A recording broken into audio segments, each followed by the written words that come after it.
And I'm so thankful that we have this opportunity with Cole, that we studied with him. This was not a, sometimes we see younger individuals becoming Christians and we think they're not ready for this. Well, we put a lot of thought and planning and study with Cole, and man looks on the outward appearance, but what? The Lord looks on the heart. So let's continue to encourage him and encourage his family, encourage all those who've recently become children of God. I'd like to encourage you to turn to Genesis. We're actually going to be in 29, and I want to encourage you to come back each week, not only on Sunday mornings, but also Sunday evenings. We are beginning a new series just for this month on what it means to overcome. We're going to look at what it means to overcome the world from the life of Joseph. And as we think about the things which Joseph suffered, and we're going to get into that in just a minute, we can apply those to our lives today. And tonight we're going to talk about what it means to overcome injustice and what Joseph had to go through at the age of, really from the time he was born until 17, before things escalated. It's just amazing that he became the person that he truly became as an adult based on what happened to him. It's amazing that he survived the struggles of life. And so what we're going to talk about in the next 4 weeks, we're going to talk about how to overcome injustice, how to overcome temptation, how to overcome neglect, how to overcome pride. And although we will not be able to look at every verse concerning the life of Joseph, we are going to hit some of the highlights. And so when we look at specifically and especially in the Old Testament, we understand that these things were written for two reasons. If you look up here, God gave us the Old Testament. God continued to preserve the Old Testament for instruction. Although we have the new law in Christ Jesus, we learn so much from the Old Testament, and sadly we neglect a lot of what the Old Testament has to offer. But we learn about the character of God, what He expects from His people. And not only that, but we are also given hope. We find hope that, wow, if Joseph was able to go through these things, can't I overcome the struggles that I'm facing? And despite the things which Joseph suffered, despite, as we mentioned, the neglect, the rejection, the abandonment, the abuse, despite how he was maligned, how he was forgotten, he overcame. I just want to bring to you for a few minutes this evening as we look back and we see how Joseph was treated, and we talk about the idea of injustice. I give this only just because for the sake of giving it, because I understand that we all know what injustice means, but just a basic definition is the idea of being treated unfairly, the idea of having an individual's rights ignored. We often think of injustice, and we only think of a few categories, but I'm sure all of us have experienced injustice. Maybe it's because of your gender. You've been treated unfairly. You've not been treated correctly. Maybe it's because of your race. You've been treated unfairly. It could be where you're from. There's a difference between the North and the South, and we have the North and the South aligned in our marriage. Isn't that right? I'm from Michigan and she's from Alabama, and there are differences. And people can judge you and treat you unfairly based on something as little as an accent, or based on past experiences. Maybe you've been treated unfairly because of age, whether you're too young to understand, or you're too young to have knowledge, or you're too old to be of any use. We've all experienced the idea of being treated unfairly. But I don't know how many of us have experienced it the same way that Joseph experienced injustice, yet he overcame. So let's look together at God's Word, and let's just very quickly look at three things which Joseph experienced and how he overcame them. The first thing that Joseph had to overcome was the injustice. Now this might surprise you. You might have been thinking we're going to go right to Genesis 37 and talk about that coat, talk about those dreams, but no, we got to back up. Talk about the injustice he experienced from a dysfunctional family. And I don't need a show of hands of how many of you might have a dysfunctional family. Frankly, I think all of us struggle with dysfunction from time to time. Some of us might have light issues, light struggles, and some of us have very heart-wrenching turmoil in our homes. I want you to think about what Joseph went through. Again, we won't have time to read all this chapter, but I want us to begin to think about where we are in Genesis 29. I want you to think about, here's Jacob. He's just swindled his brother again, and he's been sent by Isaac to marry someone of his family, someone that he can influence and not be influenced by. And so he's looking for Laban. He's looking for his sister, or his mother's brother. And he's looking for a relative by which he can then marry and therefore keep this lineage together. And so here he is in Genesis 29, and he's looking for Laban. He comes across these men in verses 4 through 6, and he says, "Do you know Laban?" They say, "Sure." And here comes Rachel, his daughter, and she's a shepherdess. And here she is taking care of the livestock. And boy, the moment he lays eyes on her, the moment he looks at her, he does three things. First, he moves this large boulder out of her way so that he can demonstrate his strength. We read this in verse 10, so she can water the flock. The second thing he does is he just outright kisses her. And then the third thing he does is cry. And it's just amazing to think, here's this man, and we can learn a lot of relationship goals and what not to do by what Jacob does. Verse 30, then Jacob also loved Rachel more than Leah. Why? Well, it's just love at first sight. Here we are. We have this man who meets this woman. And he wants to marry her, and so he goes to Laban, and he stays with him for a while. And Laban says, "Well, you shouldn't be working for me for free. What can I give you?" And Jacob says, "I just want to marry your daughter." And so Laban says, "How about I let you work for me for 7 years?" Which was, by the way, probably more than double what the average person was expected to work as a form of currency in order to not purchase his bride, but to have the right to marry her, to have the blessing from the father. And so he said, "Sure, I'll absolutely do that." And he looked at Leah, and although she was the older one, she wasn't as pretty as Rachel. So it was just like a few days to Jacob, even though he worked 7 years, because of how much he loved Rachel. And so there he is at the ceremony, and based on just the culture at the time, they spend their first evening together, and the next morning he wakes up, and the swindler's been swindled. He's not married to Rachel, but he's married to Leah. And we often think about how Laban was able to get a few more years as well as get rid of an older daughter that had not been married yet. And he was able to get rid of his younger daughter, so he wouldn't have to take care of both of them. But also when you read about how when Jacob was there and how he was doing with the flock, wherever Jacob was, he was being blessed because he was chosen by God. So Laban wanted to make as much money as possible, so he kept Jacob as long as he could. Now we think about all of that, and we could really go into a lot of detail, but we think about how Jacob married the wrong woman, and then how he ended up marrying her sister. Do you think there could have been some turmoil there? Do you think there could have been some dysfunction? I want to share with you this dysfunction. I think about the person who really faced injustice first, and that was Leah. All she wanted was love from her husband. You know, it's amazing, God heard her pain. God heard her crying. And so God opened up her womb. Verse 31, when the Lord saw that Leah was hated. Husbands have a great responsibility for loving their spouse, for loving their wives. It's bad enough in this situation that they didn't marry out of love, but now that they were bound together, Jacob had a great responsibility. And although the hated part probably refers more to Rachel hating her, Jacob was absolutely indifferent. So what does God do? He gives her what she asked. He opens up her womb, gives her 4 sons. I want you to think about with me real quick what they were named. First, Reuben. Now my husband will love me. Simeon. Well, because the Lord has heard that I am unloved, I have this child. Third, Levi, now my husband will become attached to me. Judah, now I will praise the Lord. I've been over the course of probably 4 years, I've been given these 4 sons, I've been given these boys, and now my husband will find that I have purpose. Now I will find some respect. Now I will find that love that I was craving. Although I wasn't chosen, now he's going to want me. Did Jacob want her after 4? No. In fact, it caused issues with Rachel. And you begin in chapter 30 how she begins to fight and she blames him.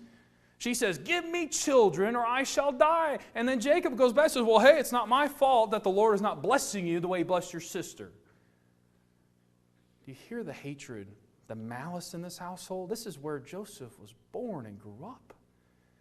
And so what does Rachel do? Well, she hands over her servant, Bilhah, and Jacob has a few sons with Bilhah. Well, then Leah doesn't have any more kids, so she gives him her servant, Zilpah. He has 2 more kids with her. Now notice how they were named. The names that we find in Gad. Gad has not any record of God's name. Instead, it means good fortune. And it's not found in Asher's name. It means happy. You know, we talk about the 12 tribes, and we look back at the 12 sons, and there's also a daughter. You know why they were born? Competition.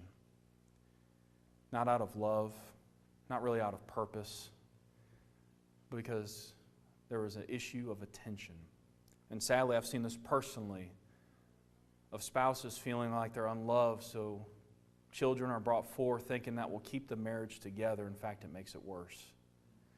And you want to know something? Everything that happened with these sons, the way that they treated Joseph, they picked up from their family. That's a lesson right there. See, let me tell you about Reuben.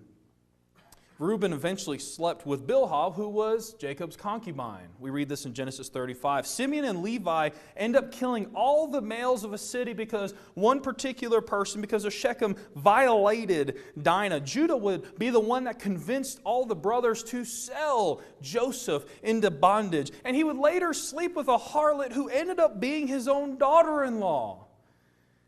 Everything that befalls Joseph stems back from a lack of love from Jacob, first to his wives, then to his children. What unfairness was brought forth when Joseph was born. Because Joseph was born to Rachel, the one that Jacob loved. So Jacob would end up loving Joseph more than his other children. And later Benjamin, after Rachel would die, Jacob would hold these 2 closest, and the others didn't mean a thing.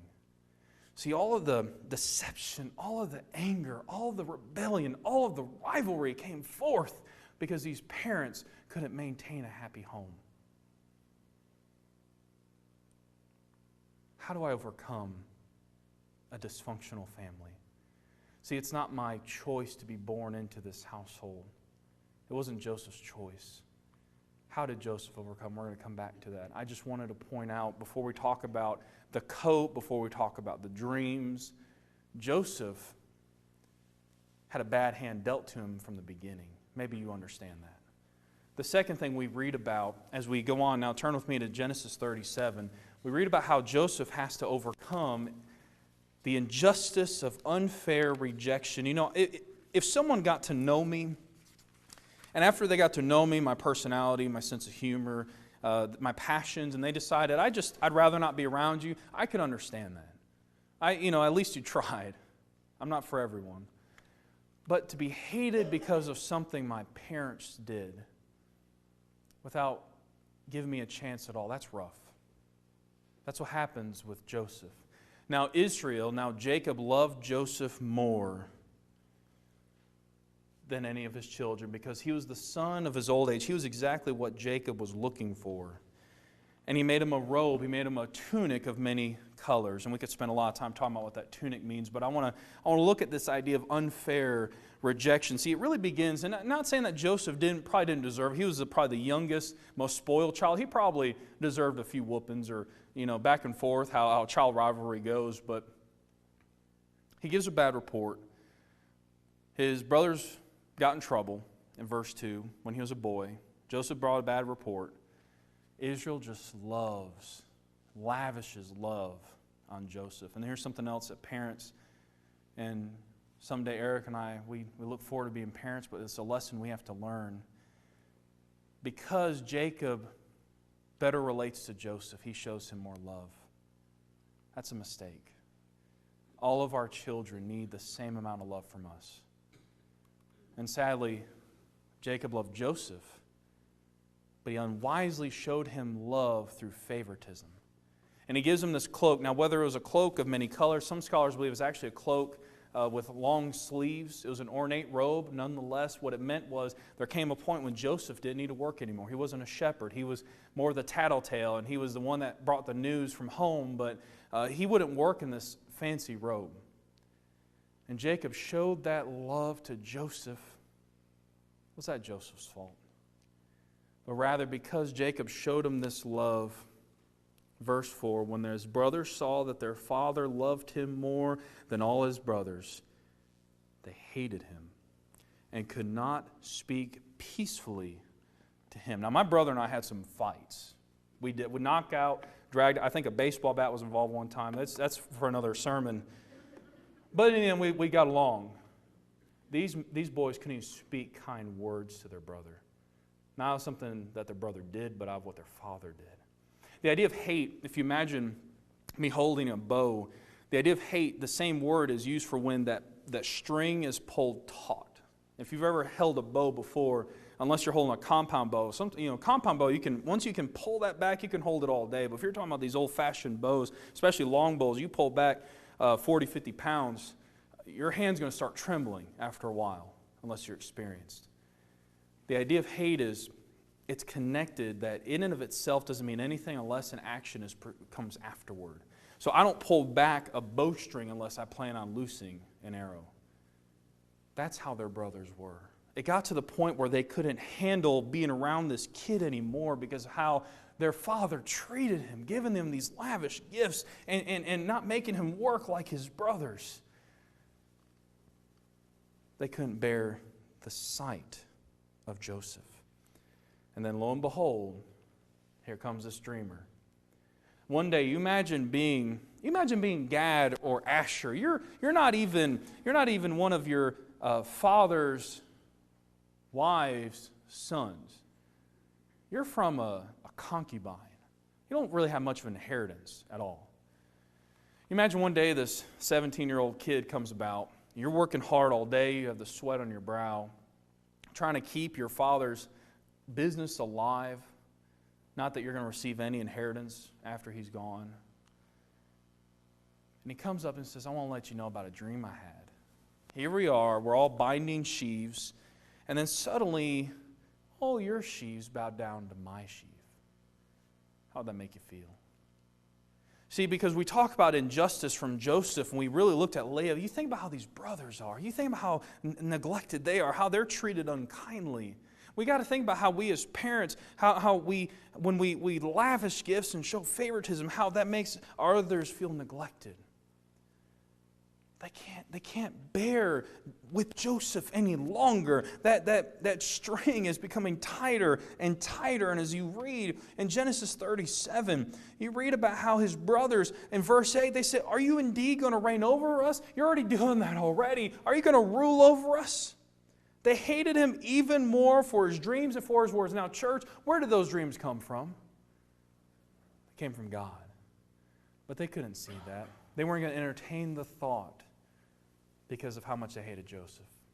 So later he has another dream, and it's this dream of how there's this one star, then all these 11 stars bow down to this one star, but not only the 11, but also the sun and the moon. So the dream has escalated from not only from the point of here we are with the sheaves and the brothers are bowing down to him, but now his own parents are going to bow down to him. And at this point, Jacob has to kind of step in and say, now what are you saying? Do you think that your mother and I, verse 10, are indeed going to bow ourselves to the ground before you? And his brothers were jealous of him. Not only did they hate him, now they were jealous. So he was rejected, treated unfairly, because of something God had given him. Let's look at this third one. We're going to make some points, and the lesson will be yours. As our time runs out, Joseph had overcome the injustice of undeserved pain. Have you ever suffered pain which you did not deserve? You never understood why you faced it. You never understood the result of why you faced it. Pain after pain comes with no end in sight. There comes a point when the brothers can't handle Joseph anymore. As we read here in verses 23 and 24. So it came to pass when Joseph came to his brothers, they stripped him of his robe, the robe of many colors that he wore, and they took him and they cast him into a pit.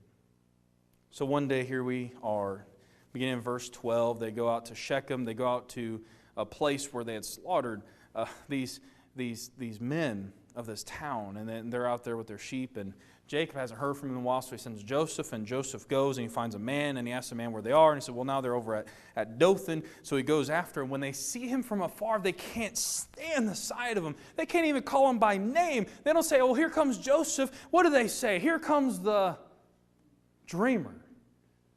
Here he comes. You know what we ought to do? We ought to just kill him.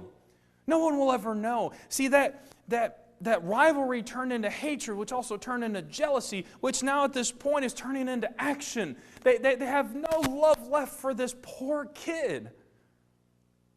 I said, let's kill him. Now, Reuben doesn't want to do that. In fact, Reuben has this great idea. He thinks, well, why don't we throw him into a pit and not lay a hand on him, and then he's going to rescue him later and bring him back to his father. Now, we can look at that as either Reuben being a really good son. We could look at it in a way that Reuben, being the oldest, would be responsible for Joseph and he could receive punishment. Or Reuben could finally have favor with his father. He, after all, being the firstborn, should have the respect that Joseph has. Whatever the case was, we don't know. All we know is that they end up taking Joseph and they end up taking his robe, a sign of affection from his father, and they rip it off of him. And they throw him into a pit. You know what they do next? They have a lunch. They have a picnic while their brother is crying out in pain. You imagine the sounds that Joseph was making while they're laughing and eating their feast. And so at some point, Reuben is gone. While they're eating, they see a caravan of Ishmaelites. And what we see here is first there's this conspiracy to kill Joseph. And Reuben gives him a word of caution, but again, we don't really know why he gives it to him. So they cast him into this pit, and they decide to have this contingency plan. They think, why don't we just cast him in a pit when we can make some money? So they sell him into slavery. You talk about injustice with Joseph. He had his rights taken away. He had his family taken away. He had his name taken away. He was a possession to be bartered. He had a cost that was paid to the brothers. And he's taken to a foreign land. I don't know what it would have been like to be 17 years old, being on my way to Egypt as property. Having it bad enough to where I had parents constantly fighting, constantly in competition, having my brothers despise me to the point that they would treat me in such a fashion. Here I am walking to Egypt. What am I thinking about? Where's God? Why is He not in my life? Why has He dealt me this bad hand? Why is He allowing me to face this rejection? Why is He allowing me to face this pain? Maybe some of you are struggling with family tonight. Maybe you're thinking about how horrible your family might be. And you're thinking, they don't believe in God. My father, he struggles with alcoholism. My mother, she's passive aggressive. They fight. I've been neglected. I may have been abused. I have my brothers and sisters. They want nothing to do with me. They don't care the first thing about me. They don't care about God or Jesus or anything. That very well might be true. But what we see with Joseph's character is that every step of the way, he leans on God. The question I have to ask tonight is not, why have I been dealt a bad hand, but am I going to blame God for the sins of men? Or am I going to trust in Him? Are we going to give up, immerse ourselves in the sins of our parents, or are we going to overcome? You might be there tonight and you might be thinking about this rejection that Joseph faced, and you might be feeling the same thing, whether it's with your boss not treating you correctly. It might be with your spouse who has no respect for you. It might be with your children. It might be with your parents. It might be with your friends that you're a laughingstock and you're thinking, I don't really know where to go or what to do. Again, are we going to sink down into this world? Are we going to become bitter and be full of malice? Are we going to ignore God or look to Him for guidance and for safety and security? What about when we face pain that's undeserved? It might be physical pain, continuous pain, pain that makes it so difficult to just get up in the morning. It may be emotional trauma. It might be spiritual struggles. I have to ask myself tonight, am I willing to turn my back on the one who has my back? Am I willing to turn my back on the one who has sent His Son to die so that I might find relief, that I can find relief? Am I willing to turn my back on the individual who has set me free? See, because Joseph is not the only one who overcame. Christ overcame. Christ faced the same injustice. Joseph had a dysfunctional family. Jesus had a genealogy full of sinners. And later he would be considered a son of fornication. That would be the crime that would be thrown out whenever he preached the truth.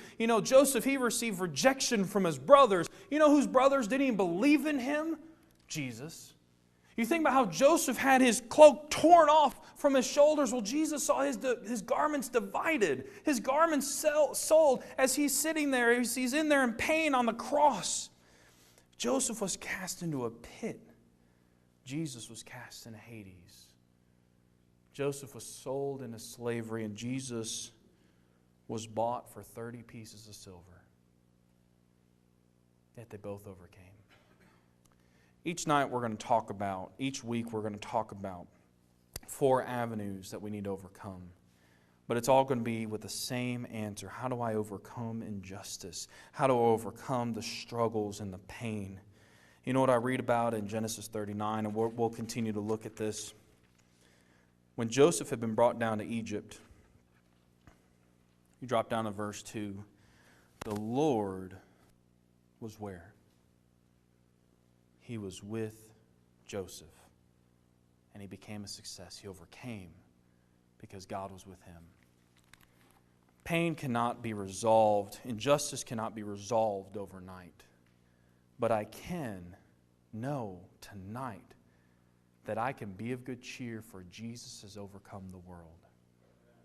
If tonight you're struggling with anything, most of the time in the evening, mainly it's the children of God that come together. So we're always going to offer an invitation for those who need to come to Christ, be baptized into Christ, as Cole set the example. But tonight, if you're struggling with how you've been treated, you're struggling with how you feel as though God has cast you aside, as though nothing really is falling into place. I want you to think about this young boy who was only 17 when he lost his inheritance, lost his family, lost his name, lost his personal freedom. Yet he continued to follow closely to God's side, and the Lord was with him. And Joseph overcame.